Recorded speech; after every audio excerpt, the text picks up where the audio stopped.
Assalamualaikum warahmatullahi wabarakatuh.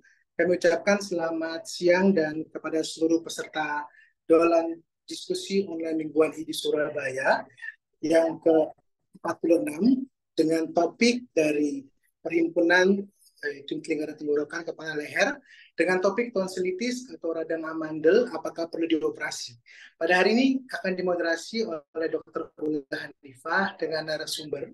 Yang pertama adalah Profesor Dr. Mukhtarum Yusuf, spesialis THT PKL Subspesialis Onko Konsultan dengan berkebutuhan Kepala Departemen Ilmu Kesehatan THT KL FK UNER Rumah Sakit Dr. Sutomo dan Dr. Midiarnya Ardani, spesialis THT, subspesialis laringfaringologi, konsultan merupakan staf divisi laringfaring Departemen Ilmu Kesehatan THT-KL FK Rumah Sakit Dr. Sutomo.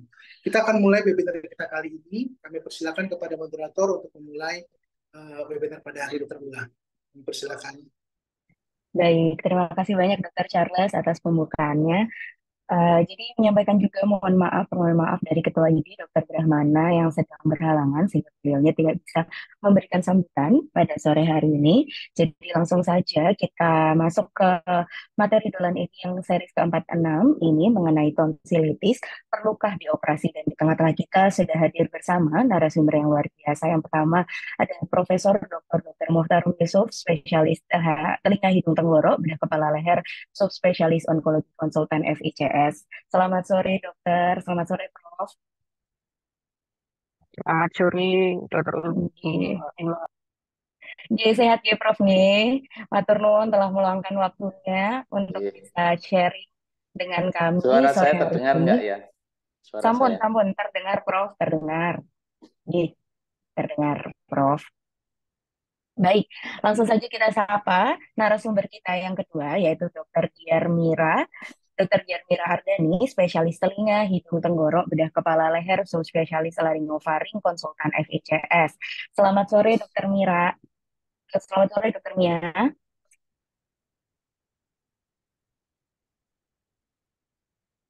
Masih di-unmute seperti ya, dokter. Selamat sore, Dokter Apakah? Ula. Halo, halo, tes, Halo, sudah. halo. Oke, Iya, sudah selamat dengar sore. ya, dok ya. Sore, dok. Sehat, Ya, dokter? oke. Ya, sehat. Alhamdulillah. Baik, baik kalau begitu langsung saja ya, dok ya. Kita memasuki pembahasan mengenai tonsilitis radang amandel apakah perlu perlu dioperasi. Mungkin sebelum kita masuk ke Q&A atau pertanyaan dari para peserta webinar pada sore hari ini, mungkin bisakah diberikan penjelasan sedikit dari Prof. Muhtarom maupun Dr. Mia mengenai tonsilitis dan batasan-batasan apa sajakah yang harus dioperasi? Mungkin dari Prof. Muhtarom dulu, boleh Prof. Monggo. Ini sorry, nggak pakai PowerPoint ya, nggak usah. Boleh, boleh nggak apa-apa kalau ada PowerPoint, Prof. Tapi kalau nggak ada juga nggak apa-apa, langsung saja, Prof. Iya. Assalamualaikum warahmatullahi wabarakatuh. Terima kasih kepada Edi Surabaya yang telah memberi kesempatan kepada saya dan Dr. Mia. Ya. Yang saya hormati Dr. Ula Hanifah ya, sebagai moderator pada siang hari ini, juga IDI Dr. Rahmana dan seluruh jajarannya, juga para peserta yang hadir di dalam forum dolan siang pada siang hari ini ya. Baik, saya akan overview secara singkat ya. Jadi eh, sekarang lagi hangat-hangatnya persoalan operasi amandel ya, yang kebetulan ada kasus yang sudah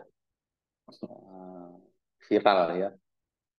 Namun demikian sebetulnya eh, sedikit eh, menginfo soal itu, sesuatu operasi pasti ada hal-hal yang memang di luar kendali kita ya, apapun operasi yang dikerjakan ya. Namun kalau persiapan itu semua bagus ya, kejadian itu bisa diminimalisasi, tapi ada hal-hal yang memang di luar kendali dari kita ya. Dan terkait dengan itu maka siang hari ini sangat pas sekali kita bahas apakah perlu amandel itu dioperasi atau tidak ya. Jadi untuk menyamakan persepsi ya, seringkali masyarakat awam apa itu yang disebut amandel. Amandel sebenarnya kan dalam bahasa medisnya adalah tonsil. Tonsil itu ada beberapa macam, ya ada beberapa lokasi maksud saya. Tonsil itu adalah bagian dari cincin Waldeyer. Cincin Waldeyer ring, kalau kita istilahkan itu adalah kumpulan jaringan limfoid yang ada sekitar orofaring, ya, mulai dari adenoid, tonsila palatina, tonsila lingualis, ada dinding belakang faring dan di dekat tuba eustachius, ya. Jadi yang dimaksud amandel pada umumnya adalah tonsila palatina, ya. Tonsila palatina yang terletak di argus tonsil yang di kanan kiri lidah, pangkal lidah, ya. Ada lagi yang sering kita operasi adalah adenoid, ya. Adenoid itu letaknya di nasofaring. Jadi dua organ atau dua jaringan limfoid inilah yang seringkali kita lakukan operasi, ya.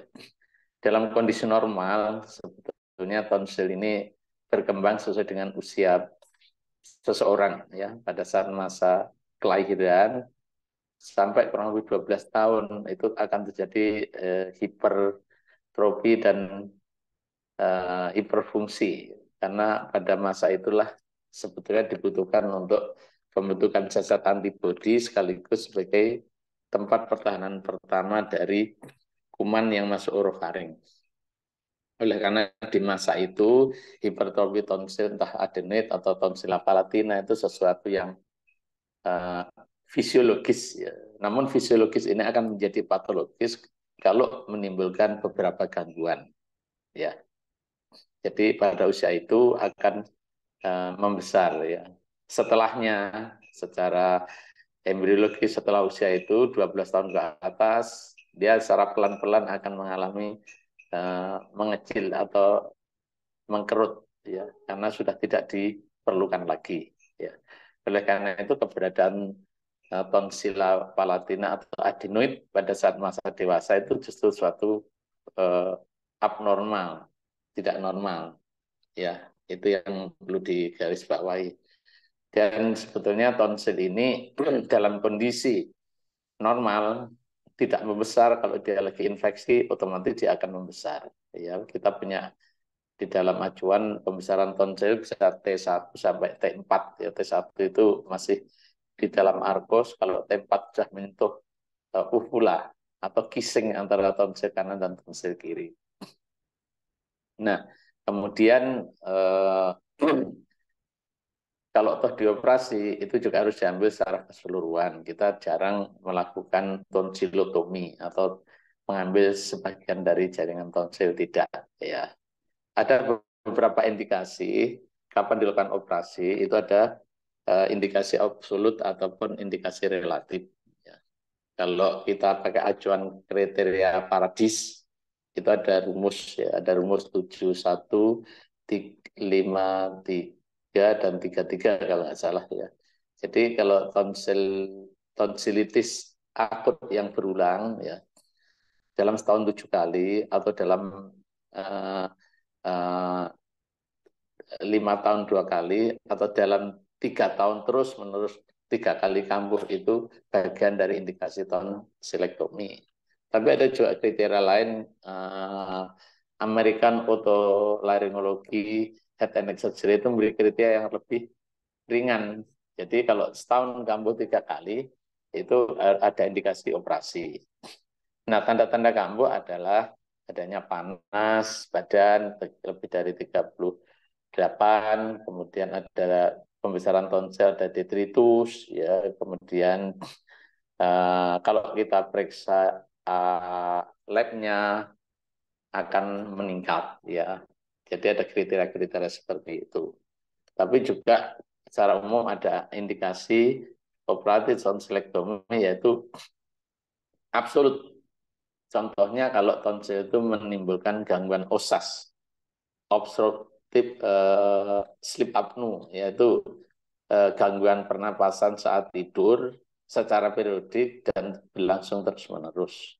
Ya, gambarannya adalah pasien tersebut kalau tidur dia akan sesak, susah napas karena tonsilnya begitu besar, sehingga jalan napas lewat mulut hidung tersumbat, sehingga dia akan terpaksa jalan lewat mulut. Kalau lewat mulut tidak bisa, maka pasien itu dalam kondisi tidur yang kolap bisa aja dia asfiksi atau hipoksis ya saat tidur. Dan ini bisa fatal kalau timbul OSAS. Kedua adalah adanya juga kecurigaan ganas. Kalau kecurigaan tonsil mencar karena ganas itu bisa indikasi absolut harus dilakukan operasi atau menjadi sumber infeksi itu juga ya. Di luar contoh sumber infeksi adalah demam rematik jantung. Di luar itu sebetulnya indikasi itu relatif. Relatif dalam arti apakah operasi ini menimbulkan manfaat lebih besar dibanding mudaratnya. Ya, kalau hanya hipertrofi tonsil saja tanpa menimbulkan gangguan, sebenarnya tidak usah dioperasi. Itu khususnya pada anak-anak ya. Tapi kalau sudah timbul berulang, apalagi gangguan ekstrimnya pada anak-anak yang masih masa pertumbuhan, kalau sampai dia napas lewat mulut secara adaptasi terus-menerus, ada istilah adenoid phase. Adenoid phase itu juga akan menimbulkan gangguan yang lebih serius. Ya, selain pertumbuhan maksilofasialnya terganggu, juga prestasi belajar dari anak tersebut terganggu karena malamnya tidur tidak nyenyak, waktu belajar menjadi terganggu. Siangnya waktu belajar menjadi ngantukan, mudah lelah, sulit konsentrasi, dan lain sebagainya. Ya, indikasi yang lain misalkan habis kena difteri, carrier, ya, difteri carrier juga harus dilakukan operasi. Ya. Jadi itu sedikit gambaran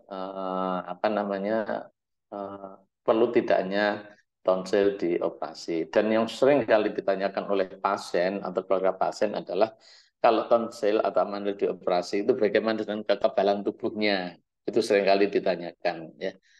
Kalau di cincin Waldeyer itu ada yang paling besar memang tonsila palatina dan adenoid. Di luar itu ada pangkal lidah, ada dinding faring. Jadi kalau keberadaan tonsil itu justru menimbulkan masalah, ya harus diangkat.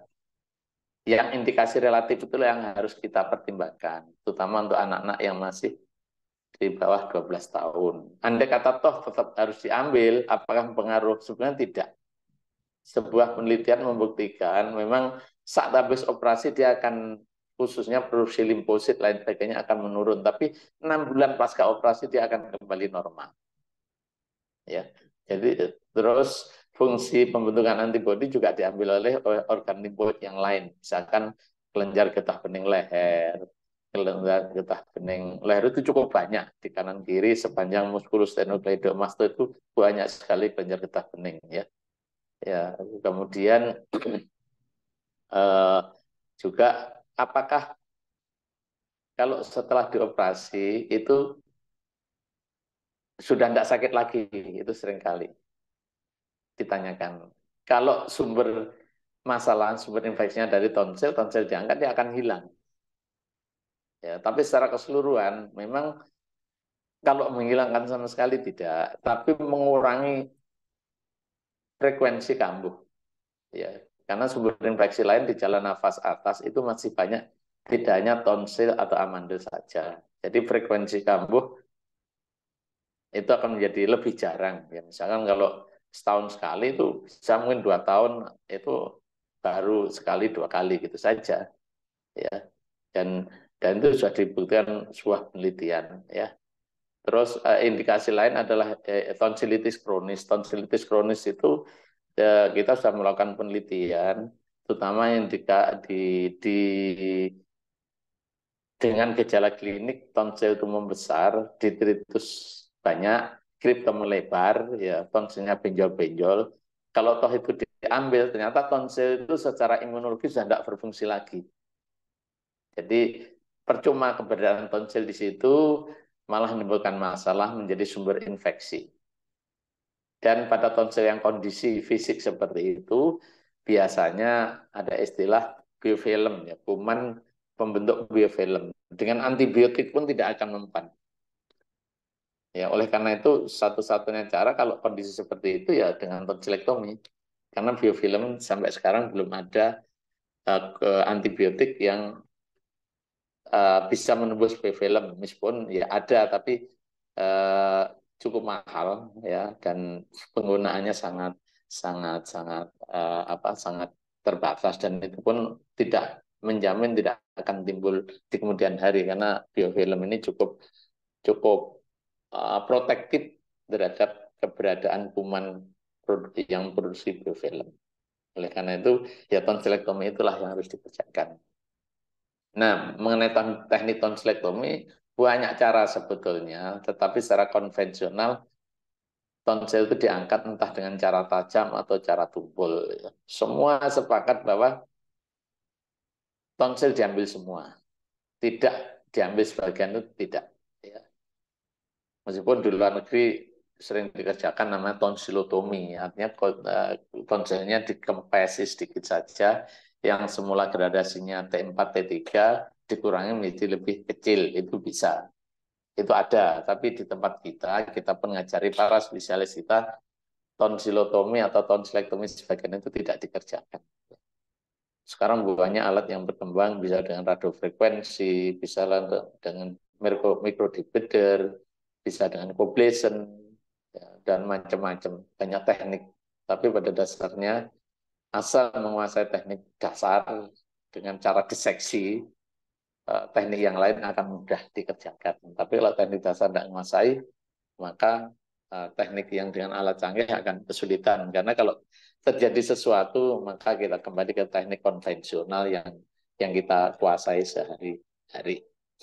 Ya, angka tonsilektomi di Sutomo berapa? Dari yang kita data terakhir itu kurang lebih tidak terlalu banyak. Ya, tidak mungkin sekitar 50 sampai 45 per tahun. Tidak terlalu banyak. Jadi kalau di rata-rata mungkin sebulan nggak sampai 2 atau 3. Karena di luar sudah banyak dikerjakan teman-teman yang lain. Dan rata-rata yang dikerjakan di Sutomo malah kasus-kasus yang serius. Anak umur setahun yang obstruksinya total, atau tumor tonsil yang cukup besar, yang teman-teman THT di luar tidak berani ngerjakan. Ya porsinya sedikit. Ya. Dan kebanyakan karena tonsilitis kronis, bukan karena penyebab yang lain. Ya. Saya kira demikian overview dari saya. Mudah-mudahan bisa membuka wawasan dari para sahabat semua untuk memahami perlu tidaknya dilakukan tonsilektomi. Sekian, Baik, monggo dokter. baik. Terima kasih Ulang. banyak Prof. Muhtarom. Ya, Mungkin ya. ada tambahan sebelum kita lanjut ke Q&A dari Dokter Nia nih. Mungkin dok ingin menambahkan penjelasan mengenai tonsilitis ini. Ya, terima kasih, mohon izin, Prof. Apakah suara saya terdengar? Sama terdengar dokter, monggo Prof. Oke.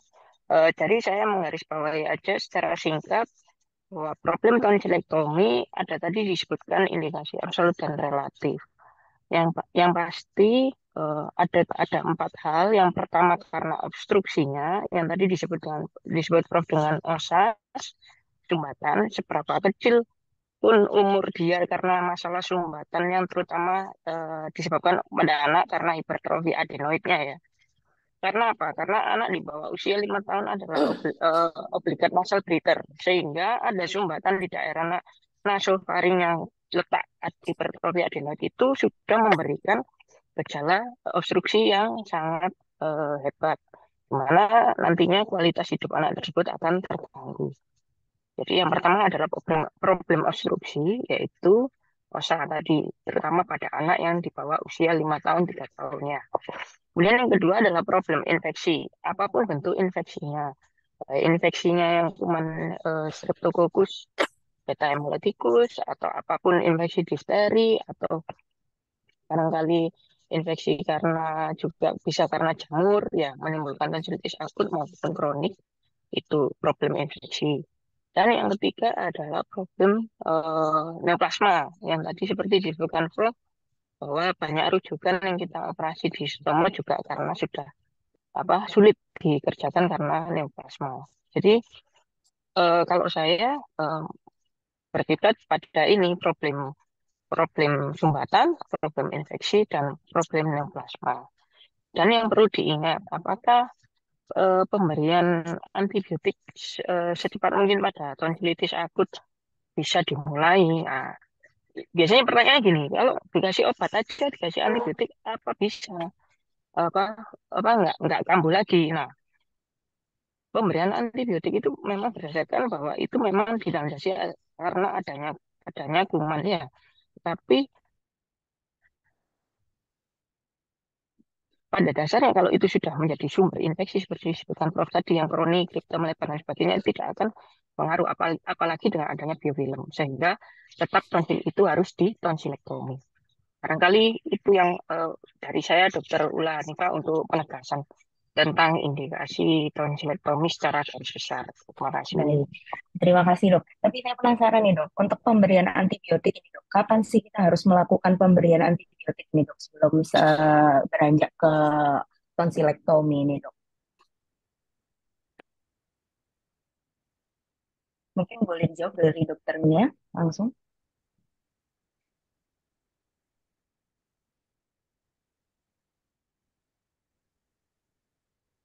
Mohon maaf dok, apa suara saya terdengar?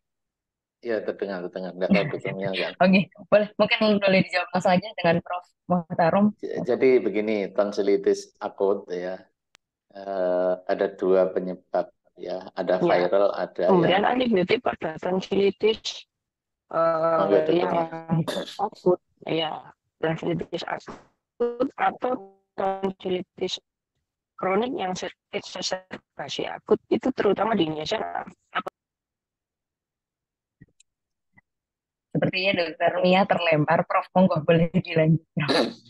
Jadi berdasarkan etiologi tonsilitis akut ya, khususnya akut itu ada yang non spesifik. Kalau spesifik kan jelas difteri ya. Yang non spesifik itu bisa virus ya, ataupun bakterial ya. Yang virus biasanya self limited ya. Yang bakterial itu golongan beta hemolytic streptococcus, pneumococcus dan lain sebagainya. Tapi yang paling banyak dan yang seringkali menimbulkan gangguan adalah grup beta hemolytic streptococcus atau GAPS atau GATA. Ya. Cuman masalahnya kita secara klinis ya kalau yang sudah pengalaman bisa membedakan ya. Tapi kalau teman-teman yang di perifer mungkin agak di paskesnya agak susah. Yang seringkali yang virus itu pada orang dewasa. Jadi batuk pilek panas nyeri telan 2-3 hari sudah hilang. Itu sumber-sumber gitu aja. Tenggorok panas, nyerinya tidak seberapa, makan minum masih bisa. Nah, itu bisa dengan simptomatis saja. Tapi kalau sudah gejalanya berat, apalagi kemarin pas puncak-puncaknya COVID itu, hampir semua penderita COVID itu awalannya adalah tonsillofaringitis akut. Pada kondisi itu seperti perlu antibiotik. Antibiotik bisa kita berikan yang first line-nya adalah moxicillin. Tapi karena moxicillin sudah dikonsumsi massal, kita tidak akan memberikan dari itu. Kita langsung melompat second line-nya adalah amoxiclav, amoxicillin clavulanic acid, yang itu sedikit banyak punya dampak terhadap bisa mengeliminasi kuman yang memproduksi biofilm bakterial tadi. Baru golongan ketiga adalah golongan cephalosporin. Ya, baru meningkat lagi golongan ciprofloxacin dan lain sebagainya. Jadi kalau tonsilitis akut ya, apalagi masih gejala akut, ada udem, hiperemia, jelas-jelas ada detritus di tonsilnya, kita tekan keluar, pasien tanpa kesakitan, yaitu peran antibiotik masih. Jadi kalau toh ingin operasi, harus infeksinya harus tenang dulu, enggak akan dalam kondisi akut begini kita operasi. Ya. Anak dokter anestesi tidak akan mau, karena justru kondisi akut ini akan membuat infeksinya tambah meluas. Ya. Kecuali pada kondisi yang timbul abses peritonsil, itu beda lagi. Abses peritonsil biasanya muncul setelah tonsilitis akutnya agak reda. Nah, komplikasinya yang muncul, yang itu memang perlu dilakukan tindakan minimal insisi. Ya, tapi kepada pasien anak-anak, bisa saja insisi langsung dilakukan tonsilektomi dengan berbagai pertimbangan, karena tindakan itu pembiusan. Kalau orang dewasa biasanya abses tonsil cukup kita insisi aja antibiotik. Jadi itu jelas-jelas yang saya masukkan kriteria tonsilitis yang rekuren, yang kambuhan tadi adalah tonsilitis akut. Yang pakai kriteria paradis atau AAO tadi adalah yang tonsilitis yang kambuhan. Tonsilitis akut yang bolak-balik seringkali kambuh, dan di celah-celah jeda kambuh itu dia bisa sembuh dengan sempurna. Baik, cukup sangat terjawab, Prof. Matur nuwun. Ya, Kita lanjut ke Q&A nggih, Prof. Ini ada ya, monggo. pertanyaan.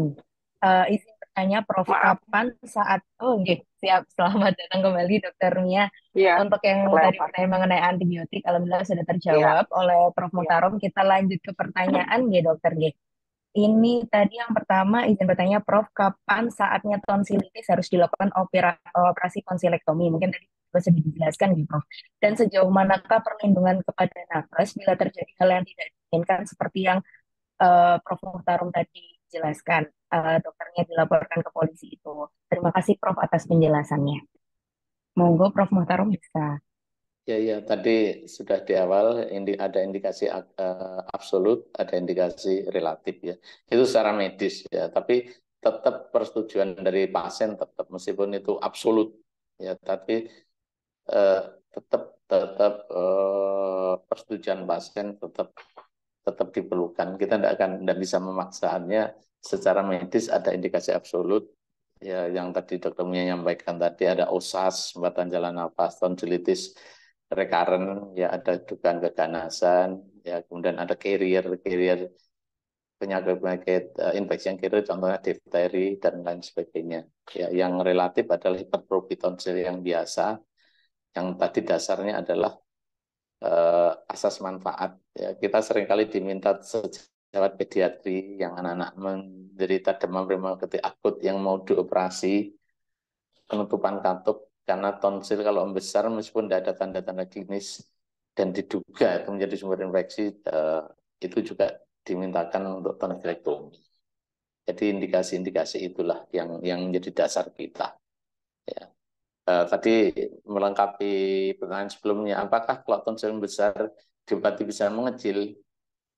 Kalau dasarnya tonsilitis akut, pada saat akut kita terapi, ya dia akan kembali lagi normal pembesaran tonsilnya sebelum kambuh.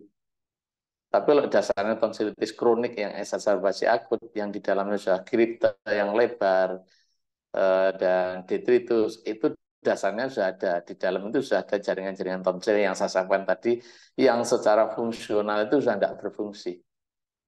Karena jaringan tonsil, folikel tonsilnya diganti oleh jaringan ikat. Jadi tonsil yang besar itu meskipun pembungkusnya tonsil, di dalamnya sudah jaringan ikat. Pada kondisi seperti itulah keberadaan tonsil malah tidak berfungsi dan itu memang ya indikasi tonsilektomi. Jadi itu. Tapi sekali lagi keputusan tetap di tangan pasien. Ya.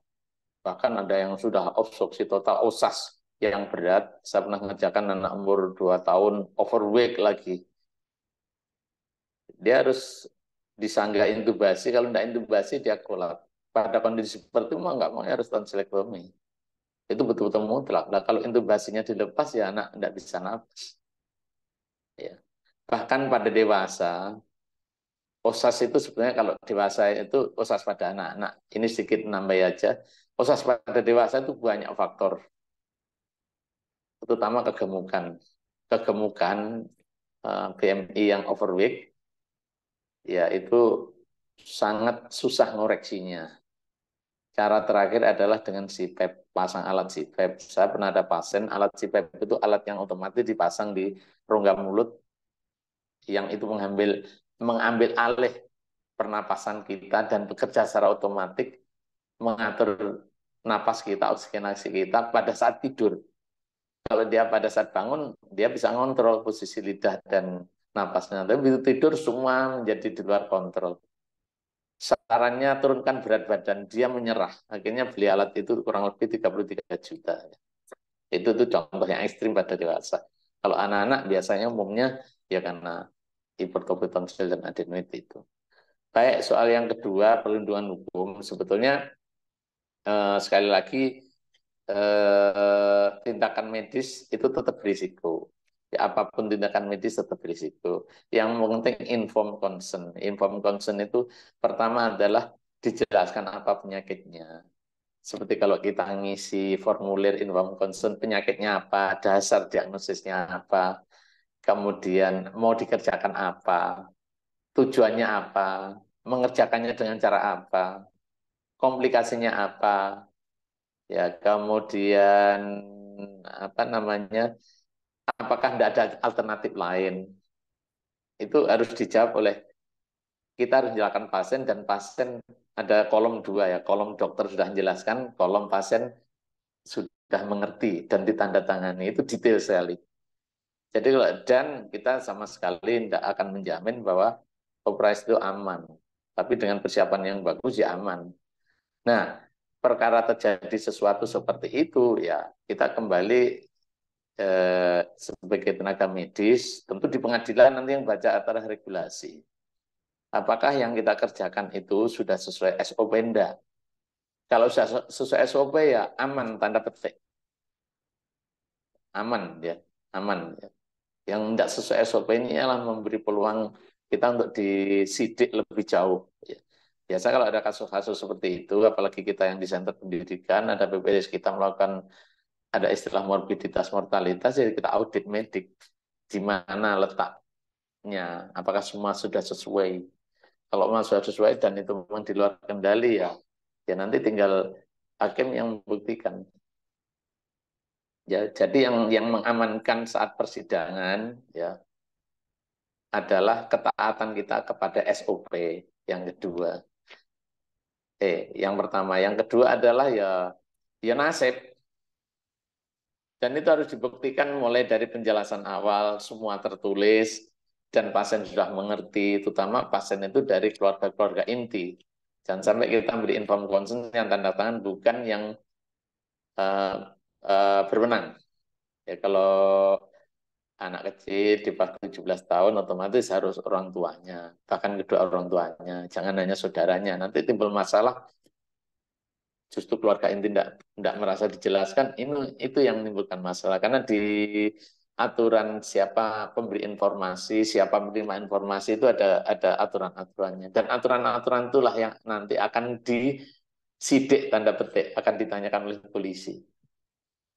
Ya, itu. Jadi kalau semua sesuai SOP aman. Cuman kalau tidak sesuai SOP ya walau alam itu akan menjadi peluang kita untuk dijerat kelalaian ya atau malpraktek ya. Baca Baik, dokter ulang. baik. Terima kasih banyak penjelasannya, Prof. Muhtarom. Berlanjut nih Ya, ke pertanyaan selanjutnya, ya, Prof. dan Dokter. ya. Apa saja komplikasi tonsilektomi? Mungkin dari Dokter Mia boleh menjawab, Dokter. Monggo, Dok. Ya, komplikasi yang kita jelaskan. Halo, ya, dengar suaranya, Mbak. Sudah, Dok. Sudah terdengar. Monggo, Oke. Dokter. Lanjut. Jadi komplikasi yang mungkin terjadi ialah komplikasi dari pada saat karena biusnya juga karena tindakan kita. Jadi kalau yang karena tindakan kita bisa komplikasi perdarahan, bisa komplikasi sumbatan saluran napas, karena biusnya, karena anafilaksi dari obat biusnya juga memungkinkan, juga dari RW-nya misalnya pada saat pembiusan terakhir cuknya itu pas, nah, seperti itu. Dan komplikasi yang terjadi bisa eh, pada saat durante operasi juga bisa sesudahnya, itu juga harus dijelaskan sehingga risikonya itu eh, penderita itu tahu, yang seperti kata Prof tadi, dia tahu resikonya, karena sebisa mungkin dokter pasti menghindari resiko-resiko komplikasi itu dengan SOP-nya yang sudah dijalankan. Karena kan kita misalnya perdarahan, oh bagaimana mengatasi perdarahan, dengan hemostasis, dengan menjahit dengan cara yang benar, pada saat durante opnya, dengan kontrol perdarahan, dan dengan obat-obatan maupun dengan mekanik. Jadi itu kita jelaskan. Jadi antara menakuti dan menakuti dengan komplikasi atau enggak, pilihan tetap ada di pasien. Jadi yang tadi, yang terutama yang masih indikasi relatif ya, 50-50 antara mudarat atau kebaikan dan itunya kebaikan atau kemudaratannya bagus bagus mana kalau dioperasi atau tidak. Jangan sampai tidak kita operasi ternyata timbul komplikasi, pasien tidak mengerti. Jadi yang dari bidang kita yaitu perdarahan, dari RW-nya sendiri. Kalau dari bidang PAT dari biusnya yaitu biasanya dari RW-nya juga ataupun dari anafilaktik obatnya. Itu yang sering terjadi. Bisa alit, bisa cepat. Perdarahan pun kadang ada pasien yang dulu rujukan.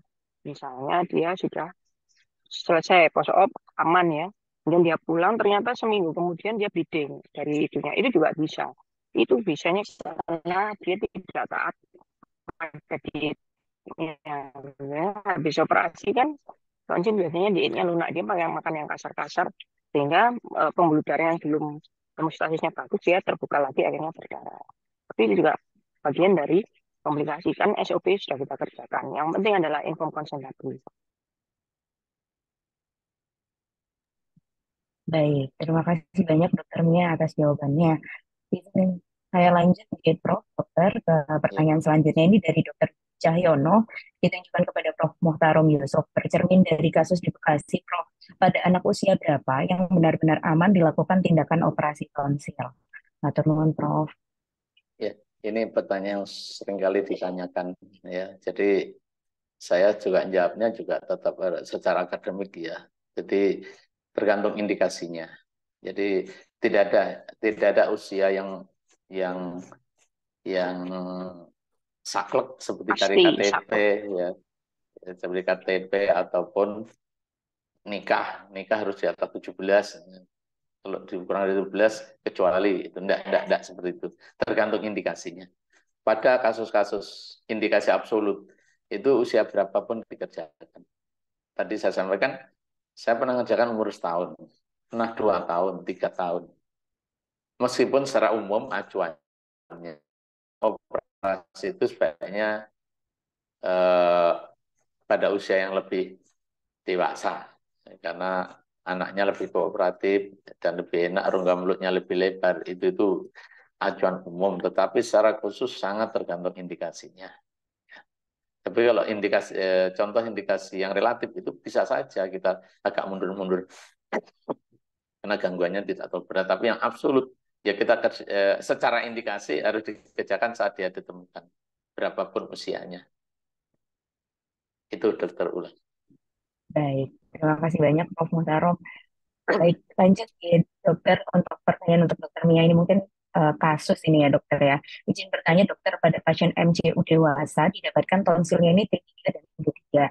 Keluhannya di sangkal, nasal, dan aurikelnya dalam batas normal sehingga saya diagnosis dengan kronik tonsil. Apakah wajib untuk tonsilektomi dokter ataukah cukup dengan tata laksana medikamentosa meskipun tanpa keluhan? Mohon arahannya dok, terima kasih. Boleh dari dokter Mia dok? T3 sudah didiagnosis tonsilitis kronis ya. Di dok, Ya, diagnosis dengan keluhan kronikan. menonjol. Ya, saya nggak dapat info keluhan menonjolnya apa, ngoroknya apa, sering nyeri telannya, sering kambuh. Nah, itu. Jadi gini, kalau pada tonsilitis kronis, keluhan apa yang paling dominan? Apakah keluhan infeksinya atau keluhan osanya? Kalau keluhan osa pada pasien dewasa ini masih 50-50. Jadi kapan kita bisa tonsilektomi bisa enggak? Kalau dia yang dikeluhkan adalah osa atau snoringnya. Karena faktor yang menyebabkan osa atau snoring itu berbagai macam. Kalau pada dewasa ya. Tapi pun kalau itu dia sudah menjadi problem karena tonsilitis kronisnya ya sudah masuk ke tadi yang dokter bilang kan itu sudah tidak apa dipenuhi dengan jaringan fibrotik ya fibrotik. Jadi sudah tidak berfungsi juga tentunya. Mending lebih baik itu masuk di absolut untuk indikasi operasi. Jadi kalau dia problemnya adalah keluhannya nyeri telannya dan sering kambuh dan itu adalah tonsilitis kronis karena infeksi yang berulang, ya, mungkin itu memang sudah indikasi absolut. Tapi kalau itu problemnya di osa pada dewasa yang snoring, ngorok dan itu kronis tapi ada banyak pada dewasa itu masih di relatif. Jadi 50-50 tergantung yang mana. Ya, Baik, terima kasih dokter. Jadi mungkin lebih di anamnesis lebih lanjut ya dok ya terkait keluhannya itu biar nanti bisa lebih detail lagi. Gitu. Baik, lanjut ke Prof. Muhtarom ini. Prof, ada pertanyaan. Yang pertama, apakah tonsilitis ini bisa berpotensi menjadi limfadenitis? Lalu yang kedua, apakah tonsilitis kronis ini bisa menyebabkan hipertrofi adenoid? Prof, monggo Ya. dijawab. Yang pertama, kalau tonsilitis menyebabkan limfadenitis. Kalau tonsilitis yang akut, yang spesifik difteri ya bisa limfadenitis yang bullneck itu. Dan limfadenitis, limfangitis, dan periangitis itu bisa. Yang tonsilitis akut yang biasa, yang karena beta hemolytic, streptococcus, grup kuman Itu bisa juga, tapi tidak terlalu dominan. Ya, tapi kalau difteri, karena itu ada eksotoksinnya, itu bisa pembesaran kelenjar getah bening lehernya bahkan besar. Meskipun sekarang kita di Sutomo sudah jarang menemukan. Itu waktu saya dulu DM, bullneck, leher apa kerbau atau leher sapi yang besar-besar itu sering kita temukan. Sekarang udah Bison, agak ler jarang. bison. Ya, terutama pada anak-anak ya. Kemudian pertanyaan kedua tadi apakah sorry Hipertrofi tadi adenoid. Menyebabkan hipertrofi hipertrofi adenoid. adenoid. Iya. Kalau pada anak-anak iya, tapi ada dewasa jarang ya. Pada anak-anak itu hipertrofi tonsil biasanya disertai dengan hipertrofi adenoid. Maka dari itu di tempat kita di prodi spesialis itu tonsilektomi sekaligus adenotonsilektomi. Tapi kalau adenodektomi belum tentu tonsilektomi. Tapi kalau tonsilektomi biasanya disertai seperti itu. Karena memang hampir 80% tonsilitis akut disertai hipertrofi adenoid. Tidak sebaliknya. Itu Baik, dokter Ula. baik. Mungkin dari dokter Mia ada tambahan Tambahan, sedikit, Dok? ya. Iya, boleh. Monggo, dokter. Adenoid dektomi ini tadi Prof Yusuf sudah menyebutkan tentang apa osa-osanya ya. Misalnya terkecil berapa. Ya, perlu diwaspadai juga pada kita selain dikonsuli dokter anak, biasanya osanya juga menyebabkan sumbatan obstruksi pada craniofacial syndrome. Jadi kalau ada craniofacial syndrome, biasanya anak juga mengalami hipertrofi adenoid, umur berapapun bisa kita kerjakan operasi, tapi bertahap. Jadi tidak sekaligus dengan craniofacial itu, tapi THT dulu yang mengerjakan atau mereka dulu yang mengerjakan. Akhir-akhir ini sering dikonsul oleh bedah plastik untuk kerjasama untuk osa yang disebabkan hipertrofi adenoid pada pasien dengan craniofacial syndrome. Baik, terima kasih banyak, dokter Mia. Mungkin sekalian dokter Mia untuk menjawab pertanyaan dari dokter Willy Tasman mengenai apakah bisa dibedakan tonsilitis yang disebabkan virus dan bakteri secara anamnesis dan juga inspeksi. Monggo, dokter. Secara apa? Anamnesis ya? Oke, anamnesis dan juga inspeksinya, dokter. Oke. Ya, kalau anamnesis viral infection kan biasanya berlangsung akut 5 sampai 7 hari ya. Kalau lebih dari 7 hari dengan sifat misalnya mengenai dua organ atau lebih dari THT disertai tonsilitis, kemudian ada demam yang tinggi ya, lebih dari 38 derajat itu biasanya bakterial. Atau dia sudah ada fase sempat sembuh, kemudian minum obat sembuh, terus ngulang lagi. Nah, itu biasanya juga bakterial. Jadi seperti itu ya. Pemeriksaan kalau pada dia datangnya masih kurang dari 7 hari ya, biasanya udem, merah, ukurannya udem ya viral semua. Awalnya ya kita diagnosis hari ketiga sampai hari kelima, hari ketujuh ya viral. Tetapi kita lihat juga bagaimana demamnya, bagaimana anamnesis yang lainnya seperti itu. Jadi yang penting bila ada tanda darah ya sebetulnya diperiksa darah, KLD-nya tinggi sekali, biasanya itu juga bakterial atau CRP yang tinggi itu bakterial. Demikian dokter Ula.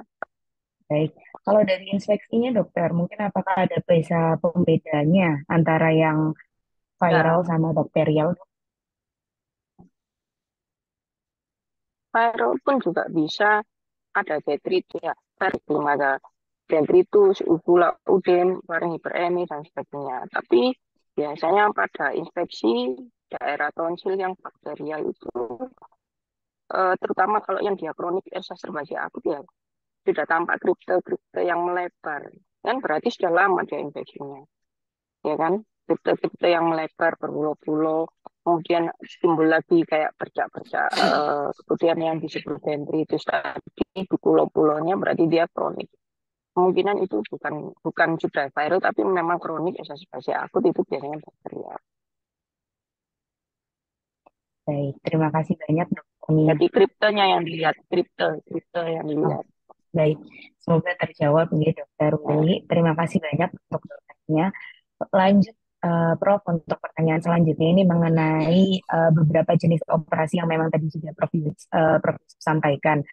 Manakah yang terbaik dari jenis-jenis operasi untuk tonsilektominya ini? Itu sebenarnya yang pilihan operator ya, bukan pilihan pasien. Pilihan operator ya. Yang penting skill operator itu sangat menentukan. Ya, saya sendiri yang sudah lama mengerjakan, saya konvensional. Tapi kalau punya alat, memang completion bagus. Tapi completion itu mahal, alatnya jutaan ya. Kurang lebih antara 150 atau 200 juta gitu loh, completion itu. Jadi kalau ada alat itu ya itu. Tapi untuk pasien sebenarnya kan alat-alatnya model gini memang berdarahnya kurang, ya nyerinya kurang, masa rawat inapnya menjadi kurang. Cuman kan ada ada ada mohon maaf kalau alat itu yang nyewakan institusi kan mesti ada fee sewa alat. Itu yang nggak nyamannya untuk pasien karena investasi itu. Tapi kalau cara konvensional alat itu sebenarnya saya sejak saya lulus sampai sekarang yang masih nggak rusak. Ya kan alat itu kan relatif tidak seperti alat-alat pertukangan yang risiko patah atau apa enggak.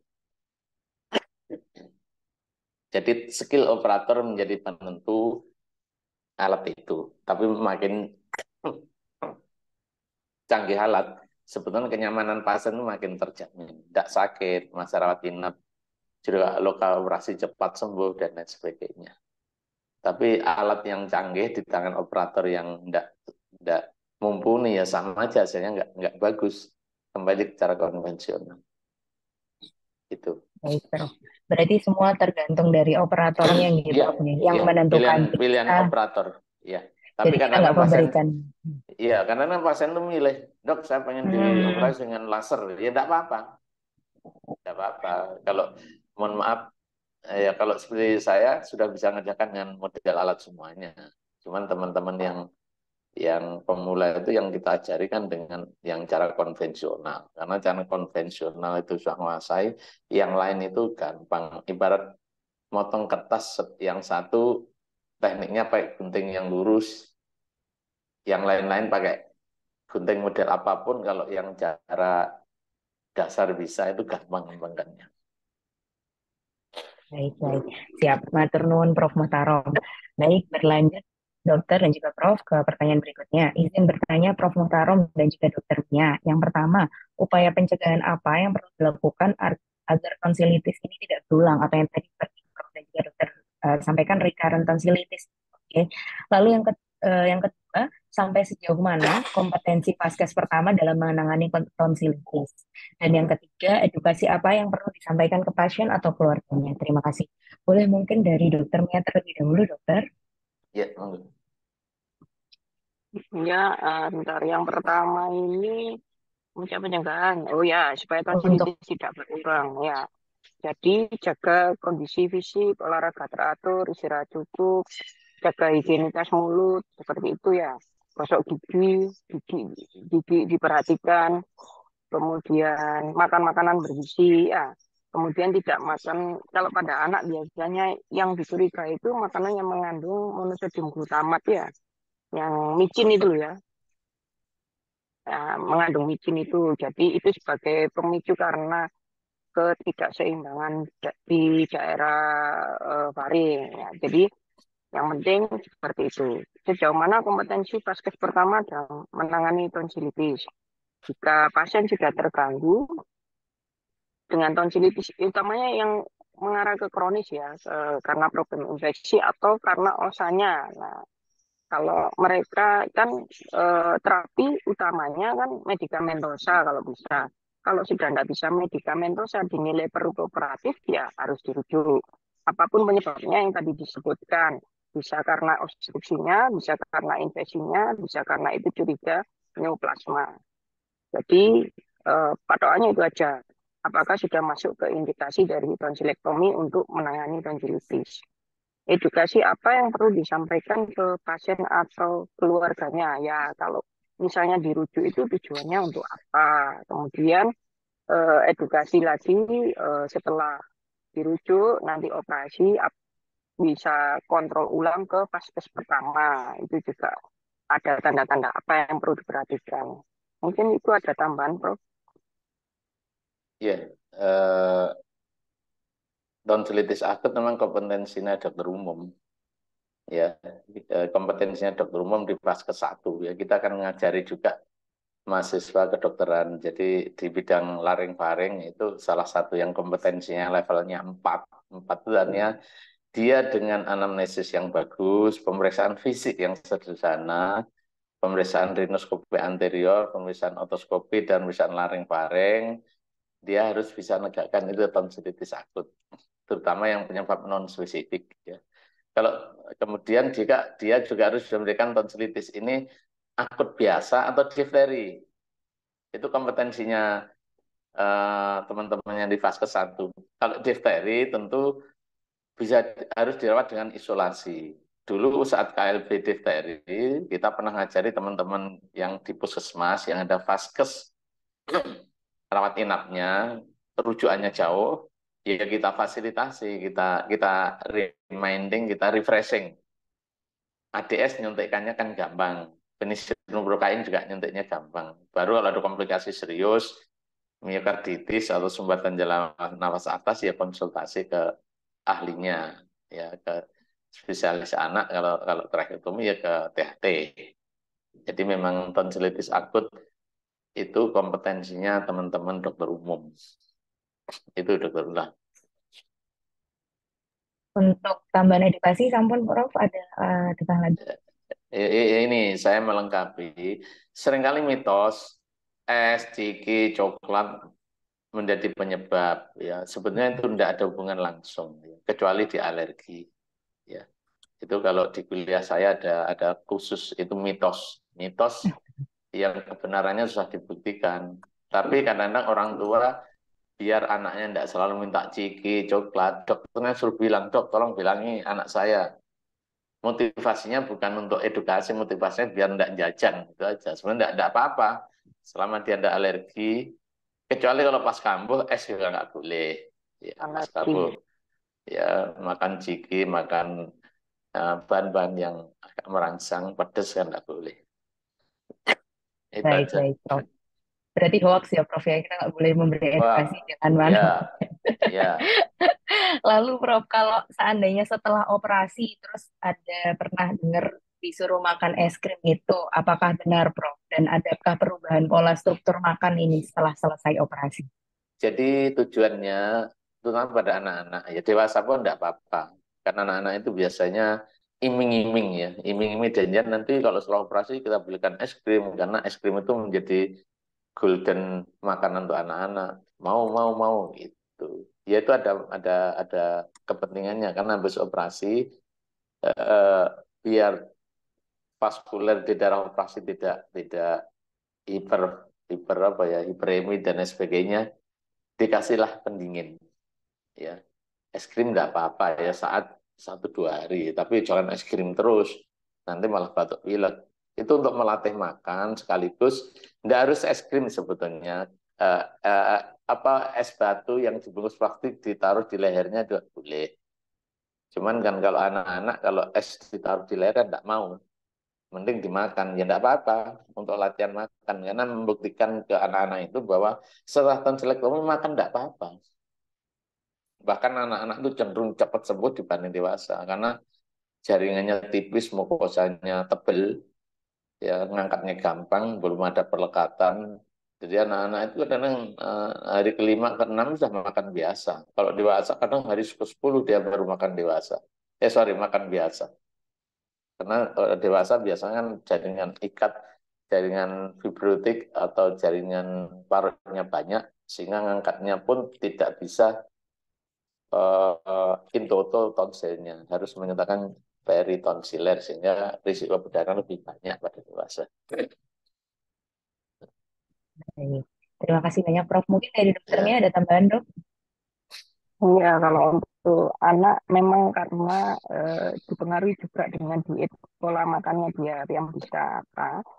Kemudian itu juga untuk apa itu mengompres dinginnya tidak dari luar tapi dengan oral ya, karena dia lebih apa namanya lebih menarik buat mereka.